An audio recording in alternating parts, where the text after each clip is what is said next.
Bəzən bir kadr zamanın bütün sükutunu danışdırır. Bu foto da elə anlardan biridir. Keçmişin nəfəsini bu günə gətirən nadir xatirə. 1962-ci il uzaq Amerikada çəkilmiş bu şəkil yalnız 3 insanın görüntüsünü deyil, həm də bir dövrün düşüncə tərzini, münasibətlərini və mədəni mühitini əks etdirir. Ayaq üstə dayanan alim Lütfizadə xanım zərifliklə intellektin vəhdəti kimi görünür. Onun baxışlarında həm dövrün qadın ziyalısının qüruru, həm də gələcəyə inam hissi olunur.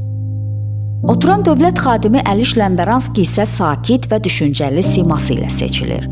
Sanki o təkcə həmin anın deyil, bütöv bir epoxanın məsuliyyətini çiyinlərində daşıyır. Onun duruşunda dövlətçilik ənənələrinin ağırlığı, sözsüz nüfuzu hiss olunur.